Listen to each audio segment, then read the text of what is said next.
Welcome to the PJ Hoop Podcast. I'm your host, PJ, and if this is your very first time checking out my podcast, first and foremost, I want to thank you for taking the time out of your day to check out my podcast.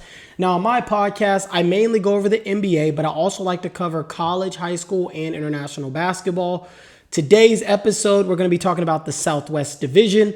Last episode, which I'll leave the link up in the corner for, is we covered the Pacific Division, but today we're doing the Southwest Division.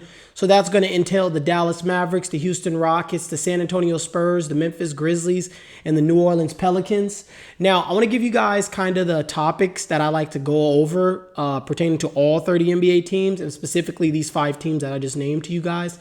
So the first topic I like to go over is going to be their free agency. So basically upcoming free agents or any contracts that I kind of just want to highlight with you guys. Another after that is going to be rookies. So I'll talk about any rookies that they drafted and kind of my expectations for that rookie or my thoughts about that rookie. Then after that, I'll talk about the team's expectations / my thoughts about the team, understanding that I'm being vague when I'm giving that information to you guys because I don't want to give away my season actual predictions, but also, I haven't done a good job at being vague this year. Last year, I was pretty good at it, but this year, haven't done that good. And then also, I like to talk about players to watch for. So essentially, just players that I'll be keeping my eyes out for this upcoming year and just kind of a thought around said player. Sometimes I do coaches. Sometimes I do entire starting fives or I'll do entire benches. So that is that segment. And then I like to close it out with the draft capital. Now, just so you guys know, this episode is being recorded Wednesday, September 24th, 2025. So if anything happens with any of the teams that I'm talking about today, just know I'm recording it on this day. So anything that happens after this obviously won't be in this episode, all right? So the first team that I want to talk to you guys about is the Dallas Mavericks. Dallas last year finished the season 39-43. They finished 15th in offensive efficiency and 20th in defensive efficiency. And now we'll go ahead and talk about their free agents. So free agency-wise, D'Angelo Russell has a player option. Dwight Powell is a free agent. Brandon Williams is a free agent. Derek Lively and Oliver Prosper, they both have team options. And now we'll talk about their rookies. Most obvious, they drafted Cooper Flagg. I think this year for Cooper, statistically looks like something probably along the lines of like probably 14 to 16 points, maybe 5 to 6 rebounds, maybe like 2.5, 3 assists. I think his efficiency will be down just because, you rarely see rookies come in and be efficient. So I think his shooting splits will probably be like 41 to 43% from the field, probably 32 to 34% from 3. And then his free throw percentage will probably be around 80% or so is what I'm assuming for Cooper Flagg. And I do think we'll see what happens and how healthy this Dallas team goes into the season. But I think there is a possibility that Cooper starts the season coming off the bench maybe. Do I want to see him coming off the bench? No. And do I think it's likely? No. I think he will probably start. But you just never know how training camp's going to go for the player or, does the player get hurt? So I'm just, kind of just hedging my bet a little bit, saying that I wouldn't be surprised if he did come off the bench to start the year. But I do kind of expect him to start. But yeah, so I think that's all I really have to say about Cooper Flagg. I'm not going to sit up here and, I've been talking about Cooper for over a year now. So I'm not going to sit up here and give you guys a crazy spill about him. I'll tell you one thing that I love about him, and I've been consistently saying that I loved about him, and you guys may not think it's relevant, but in my opinion, it is relevant, is that Cooper Flagg he doesn't listen to music. I don't know if that's changed since when I first heard him say it. He said on a podcast that he didn't listen to music. And to me, my initial thought was like, oh, that's kind of odd, right? And then I kind of thought more about it. And I was like, okay, that lets me know he's not influenced. Because music is influential. Like, love it or hate it. It literally is there to influence us.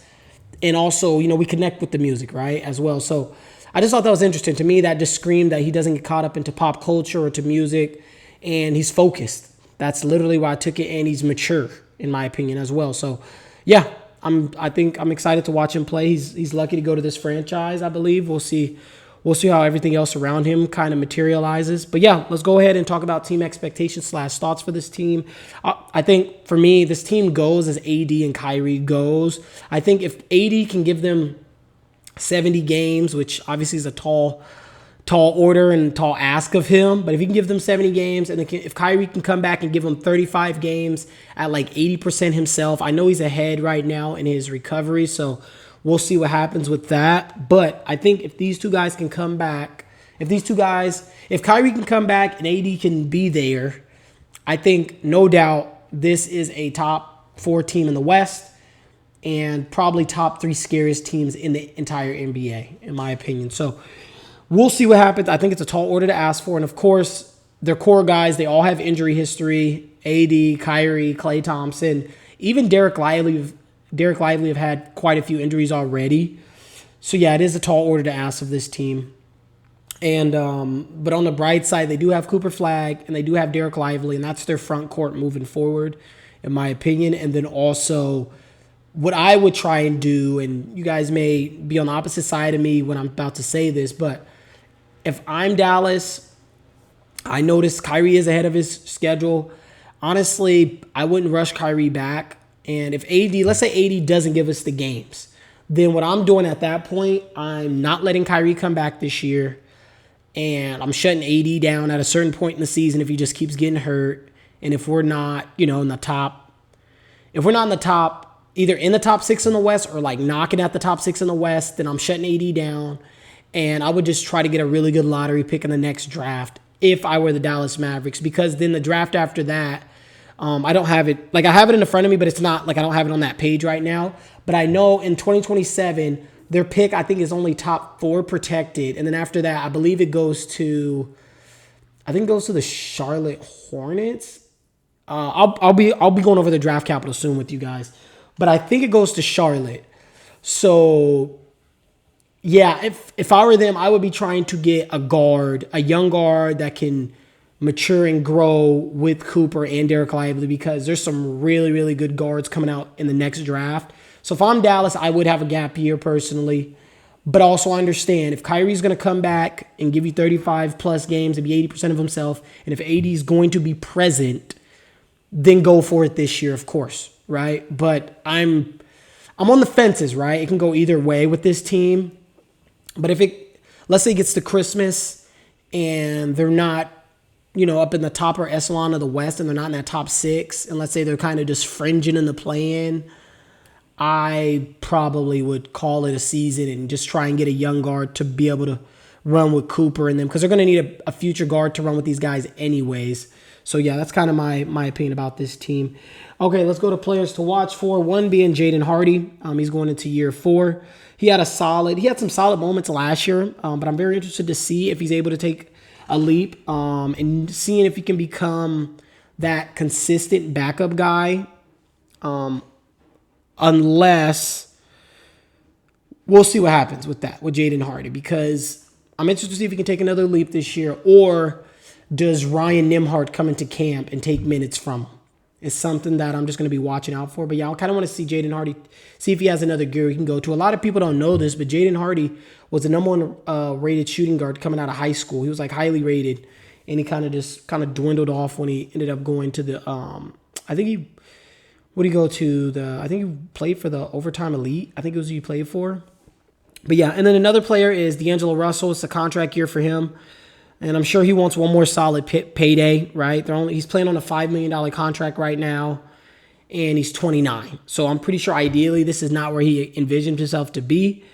And he's betting on himself this year. And honestly, I think what can get him paid is if he can steady the ship for Dallas until Kyrie comes back. So that's somebody else I'll be keeping up my eyes out for with this team. And then draft capital, 2026, they have their own pick. 27 is actually only top 2 protected. And then 3 through 30, it goes to the Hornets. So that's even worse. 2028, they have their own, or OKC can swap with them. 29 goes to Houston or Brooklyn.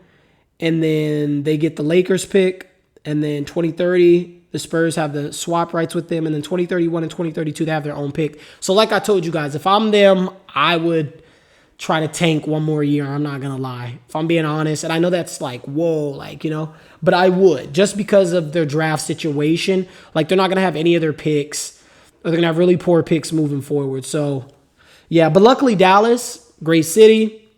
no sales, no income tax. So they'll be able to attract people there, no doubt. But still, if I'm Dallas, I would try and draft a young guy to pair with Cooper.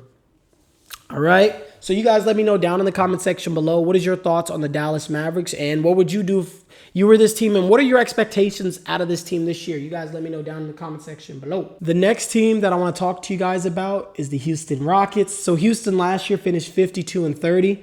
They finished 13th in offensive efficiency, 4th in defensive efficiency. And now let's go ahead and talk about Houston's free agents. So free agent-wise, KD will be a free agent.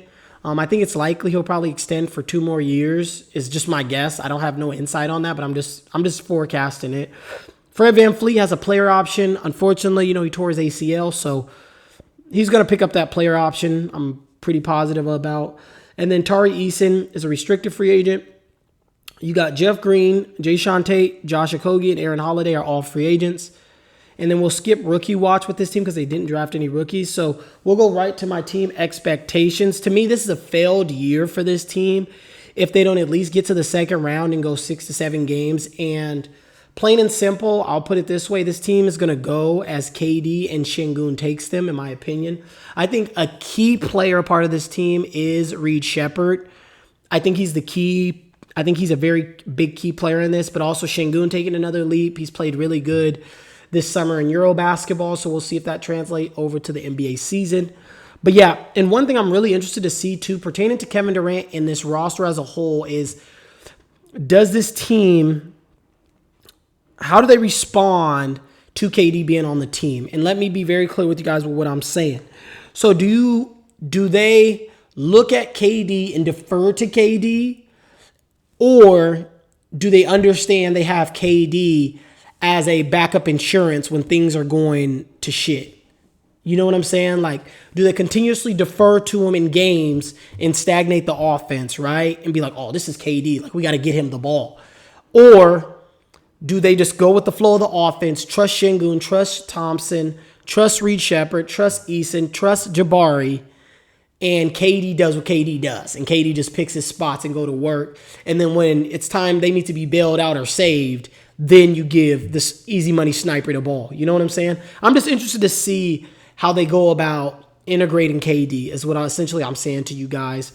And then also I'm very interested too to see if they're going to go ahead and start Reed Sheppard or if they're going to just have Amen Thompson run the point guard position. I don't know if you guys know it or not, or maybe you guys do, but Amen Thompson's position is actually a point guard. Like, He literally played point guard his whole life. Like, he's a point guard. He really is. And even his play style is like a point guard. But so I'm just interested to see what they do there with the point guard spot. They ended up just putting Reed Sheppard in the lineup because I know Udoka's been pretty hard on Sheppard. I think even last year Reed was ready to play personally. But he didn't really play much last year. And when he did, I felt like he showed himself. I liked him coming out of Kentucky more than I liked Dillingham. And I said that last summer on my pod that I really liked Reed Sheppard a lot. So I'm interested to see if he ends up starting. I hope he starts, but I wouldn't be surprised if they end up starting Amen Thompson at the point and having Reed come off the bench. So just interested to see how Udoka goes about integrating Reed into this fold and who they decide to go with at the point guard spot. But yeah, so that's my team expectations. Let's go to players to watch for with this team. One is, I just named him, is Tari Eason. It's a contract year for him. So for me is, does he play so well that he outperforms whatever deal they can throw at him? Does he end up going into restricted free agency like, hey, like I'm demanding this? And what if he makes an all defensive team, or what if he wins 6th man of the year? Which I think both things are possible for this player. I think he can get really interesting for Houston. And I know Houston really values their upcoming cap space. So we'll see what happens with that, with the whole Tari Eason thing. And the next player, I kind of just said his name, is Jabari Smith. He's going into year 4. He got KD there now mentoring him. I really want to see his efficiency come up. He's shooting 43% from the field for his career and about 81% from the free throw line, and he's 6'11". So something's got to give there. I think he should be shooting a lot better than 43%, and I think this might be the year where we kind of see that efficiency come up with Jabari Smith. So that's something I'll be looking out for. And then the last player, I said his name a lot, is Reed Sheppard. Again, I was high on him coming out. I do expect him to get consistent minutes this year. They're pretty thin at the point guard spot, and even shooting wise, they could really use him in my opinion. And also, I don't know if people have been saying it, but he's a plus defender in my opinion. I don't think he's a defensive liability at all. I think he's actually a pretty good high basketball IQ defender in my opinion. So, yeah, I'm interested to see what happens there. Now let's talk about their draft capital. 2026, it's top 4 protected. 5 through 30 goes to OKC or the Wizards. 2027, they have their own or the swap rights for Brooklyn.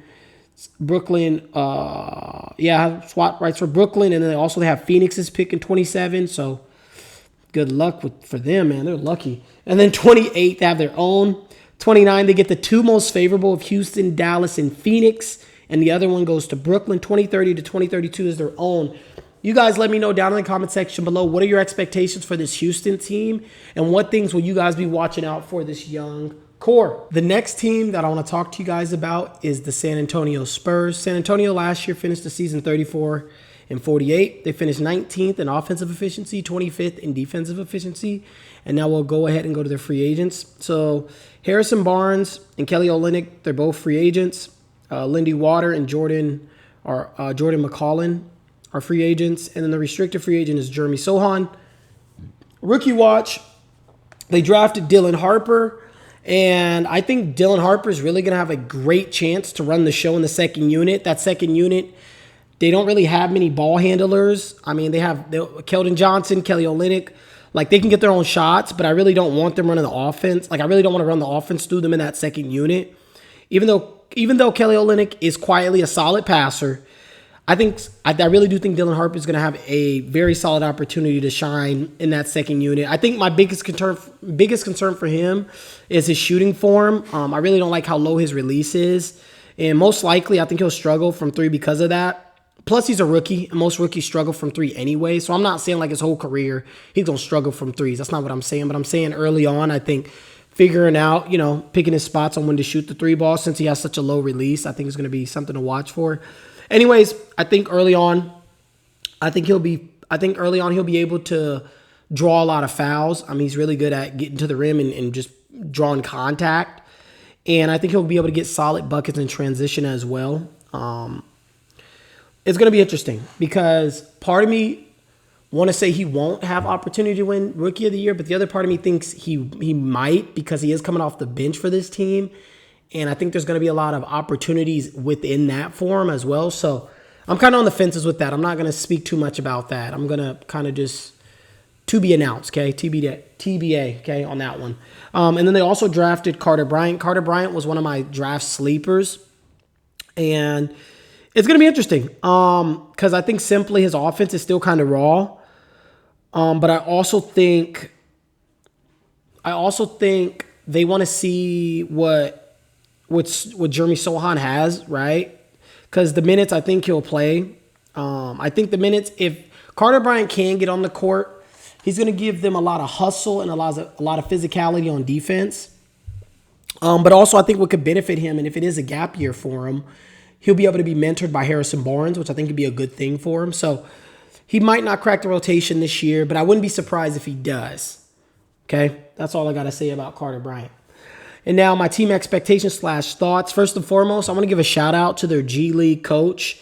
He actually won Coach of the Year in the G League, Scott King. He led them actually to have the highest victory margin in G League history, and they have the #1 rated defensive rating as well. And he's a coach I think to watch out for in the future for future head coaching gigs is Scott King. So somebody just to kind of put on you guys' radar. And, San Antonio just keeps rolling out these coaches, so shout out to them.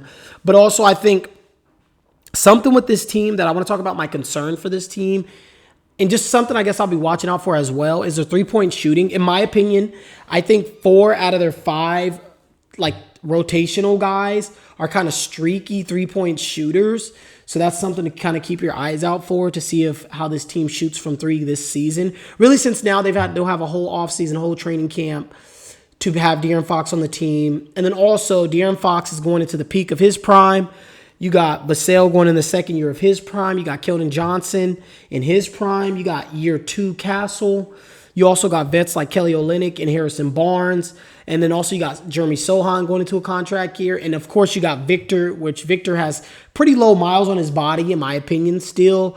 So this team, we'll see what their three-point shooting is, but this team should be in the playoffs this year. I think if they don't make the playoffs, I think it is a failed year for this team. I'm not going to lie to you guys. I think it's a failed year. Really, after all that I just named to you guys, I didn't even bring up Champagnie, and Champagnie is solid as well. But yeah, so that's kind of where I'm at with it. And also, I'm very interested, too, to see, cap-wise, their cap looks pretty solid, in my opinion. They extended Fox. So, it's interesting how they extended him, too, because they extended him. So they extended Fox in a way that when his contract is getting ready to be up, it's the same year that they're going to have to decide if they're going to pay Dylan Harper or not. And then, of course, they got Harrison Barnes, Keldon Johnson, and Kelly Olynyk all coming off the books over the next 2 years, which kind of lines up with them having to get ready to pay Victor as well. So shout out to San Antonio. Their books are looking really good. And obviously we'll talk about their draft capital here shortly. The next thing I want to talk about is players to watch for. One player I just want to give like an honorable mention to is David Jones Garcia. It's one of the guys who performed very well in the summer league, and he just popped to me. And I talked about him in my summer league episode, but I want to give him some love just briefly because I'm not going to talk about him in this segment. But he is somebody that I'll be watching out for to see if he, goes crazy in training camp and in the preseason and finds his way into this rotation. But one player is Jeremy Sohan. It's a contract year for him, and also I think they may have drafted his potential replacement in Carter Bryant. And I know he's kind of a big personality. I'm just interested, does this affect him positively or negatively, them drafting Carter Bryant? He doesn't really fit, in my opinion, as a starter with this version of the Spurs. So I'm just interested to see what they do with Jeremy Sohan is what I'm really interested to see. And how does he respond this season? As well, knowing it's a contract year and knowing that his replacement just got drafted. Another player is Stephon Castle. I'm interested to see how does he go about adapting with the full season being with De'Aaron Fox, Vassell, and Wemby. And now you got Harper into the fold. I know he can play defense at a high level. But so I'm just curious to see how does he respond to becoming potentially, at best, the fourth option on this team. I basically want to see how he reads the game. I want to see his basketball IQ on display this upcoming year. I'm not saying he don't got a high one, but I just want to see how he goes about managing being with those players, and how does he go about picking his spots, and how does he... I'm just interested to see. I'm very interested to see how he goes about picking his spots, playing with these players. I have no doubt that he'll be able to, but I'm just interested to see what he looks like in the second year, and then also, again, being with all these other players coming along.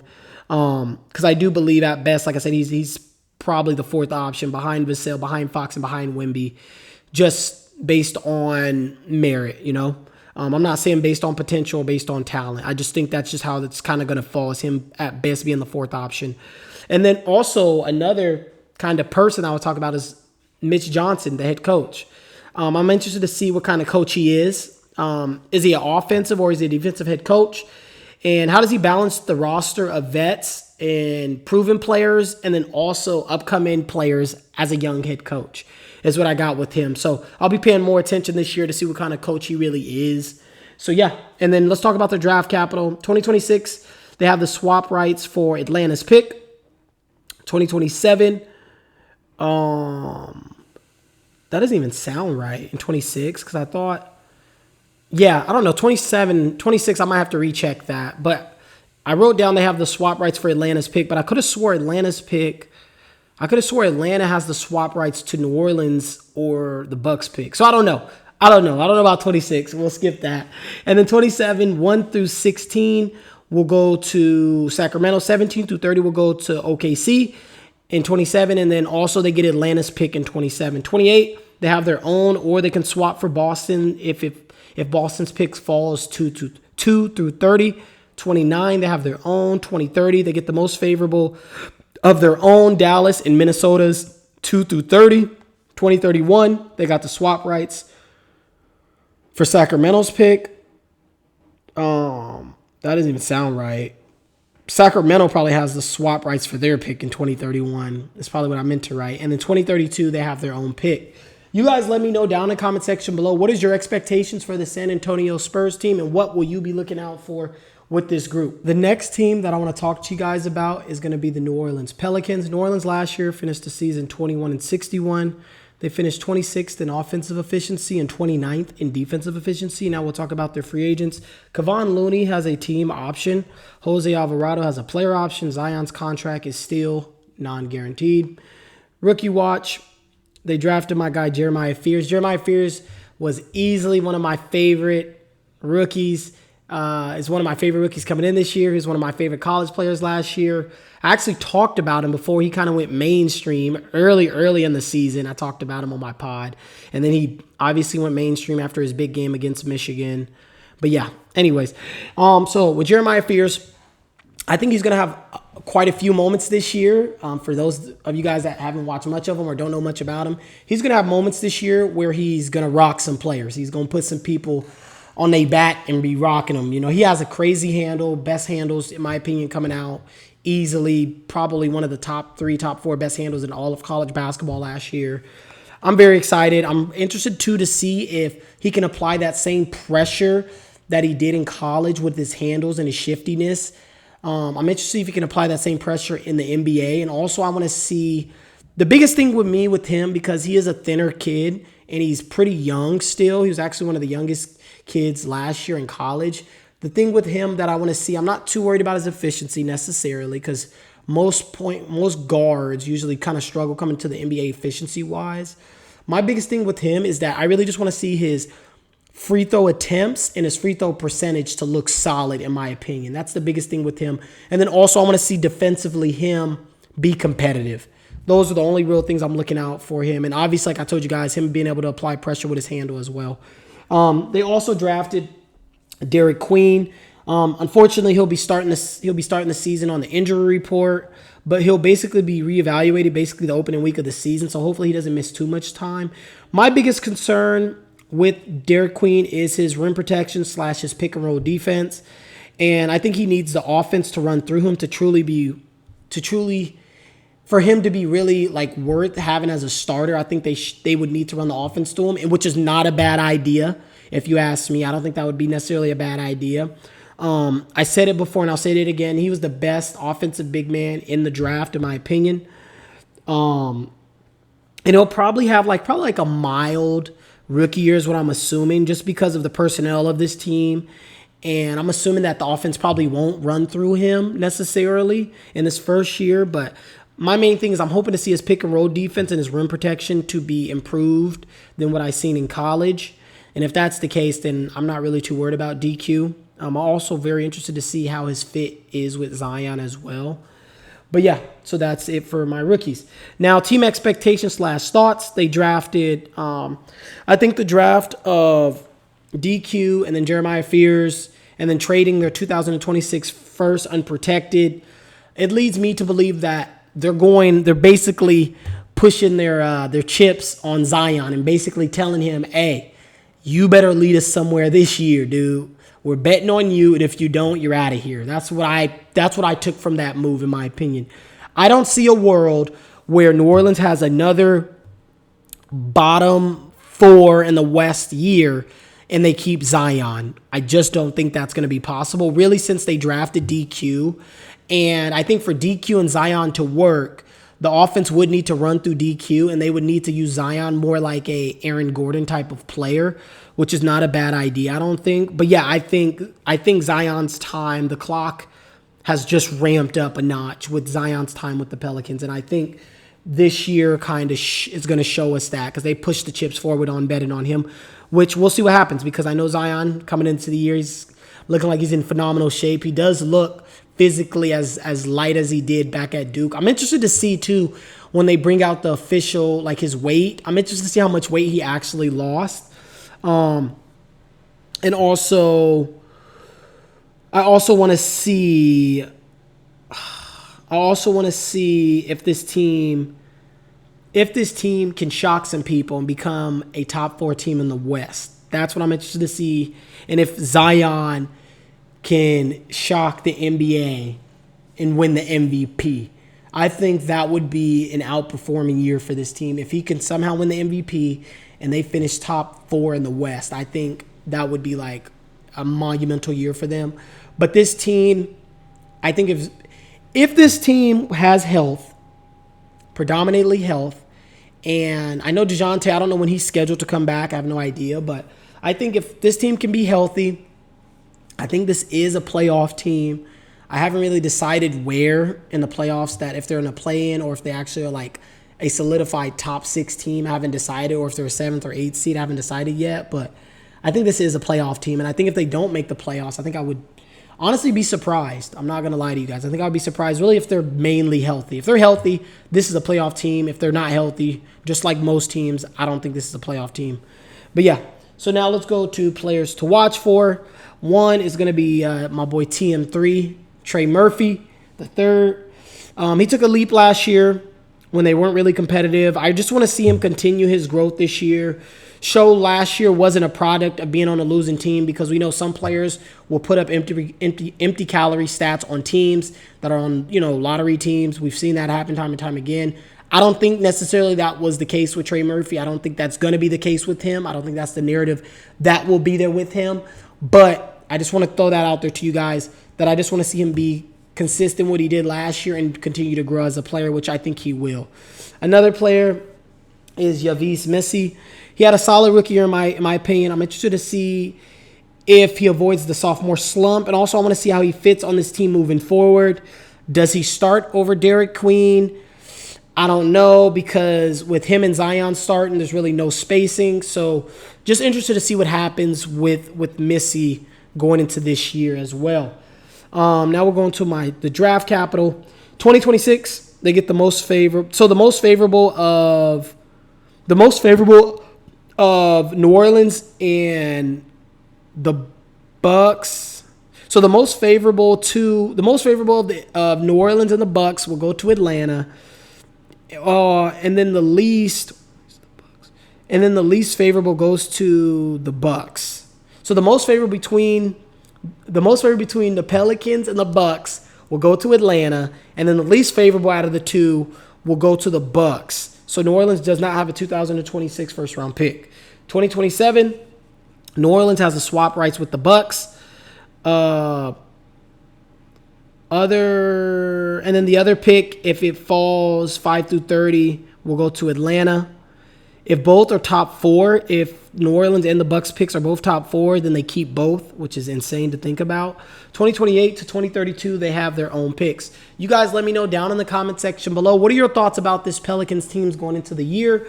And what things will you be looking out for with this group? The last team that I want to talk to you guys about is the Memphis Grizzlies. Memphis last year finished the season 48-34. They finished 6th in offensive efficiency and 10th in defensive efficiency. And of course, they trade Desmond Baines, so this team will look different. Free agents, KCP has a player option. Jock Landale is a free agent. Gigi Jackson and Vincent Williams both have team options and are both extension eligible. Rookie watch, they drafted one of my draft sleepers in Cedric Coward. Sadly, we didn't get to see him in the summer league. He had a shoulder injury. He was one of my top 3 sleepers going into the draft, like I just told you guys. Kind of hard for me to predict what the season will look like for him, simply because I don't know if that shoulder injury will derail him heading into the training camp.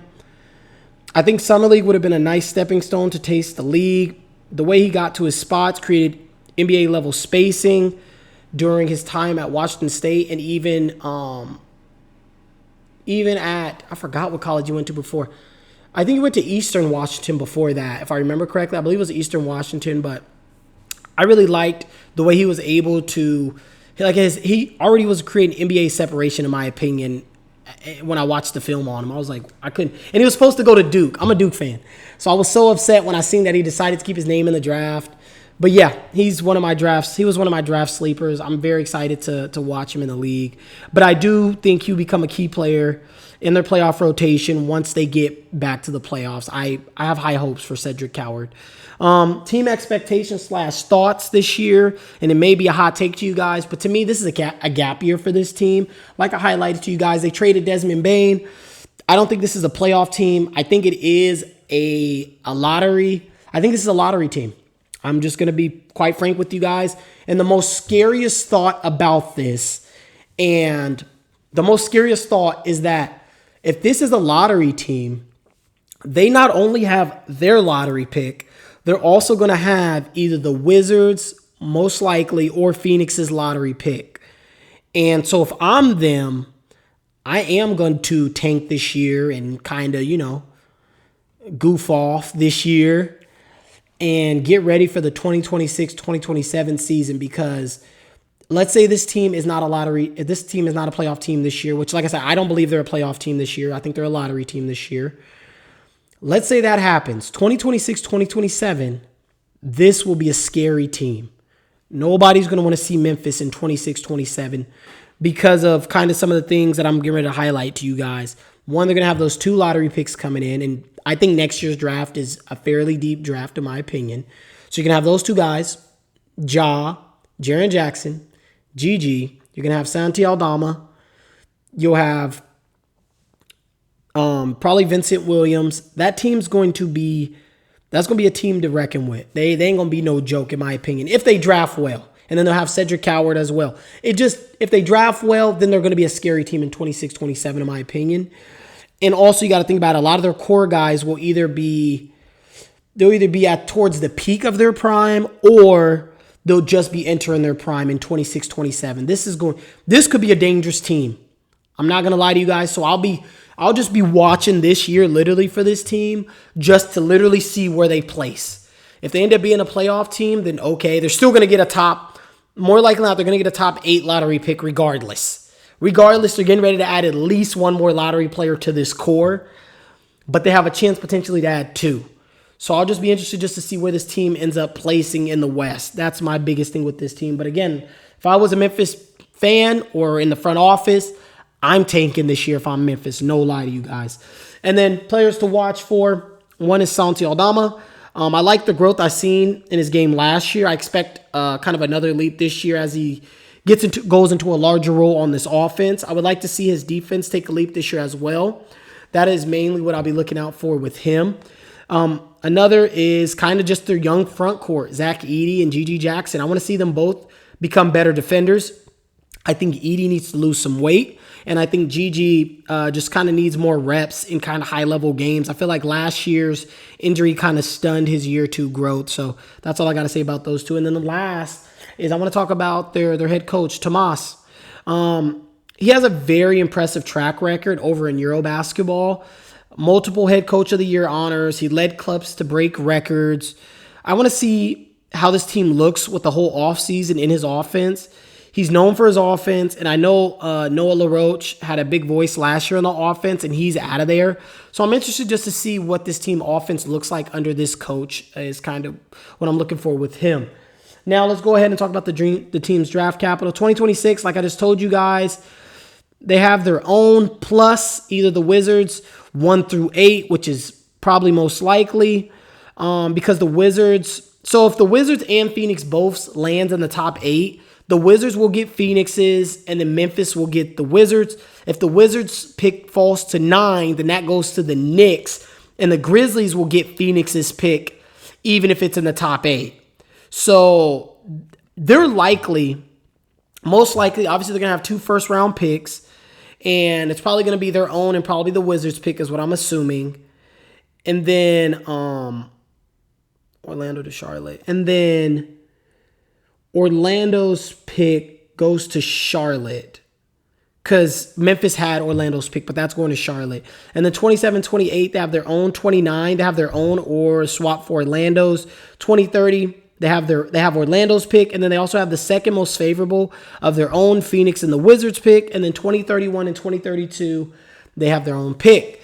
So I think Memphis, again, we'll see how this year goes for them, but I think they're set up pretty nicely. Really, since they just extended Jaren Jackson, they're going to have a lot of these young guys on rookie contracts. Memphis is coming, I think. I think this is going to be a gap year for them, but I think 26-27, Memphis is going to find their way back up in that top echelon in the West is what I'm assuming. Now, you guys let me know down in the comment section below. What are your thoughts on the Memphis Grizzlies? And yeah, just let me know what you think about this team. And do you think they're going to make the playoffs this year? What are your expectations? But otherwise, I will see you guys next week. We'll be closing out our season preview for all 30 teams with the Northwest Division. Otherwise, I'll see you guys then. And PJ is out.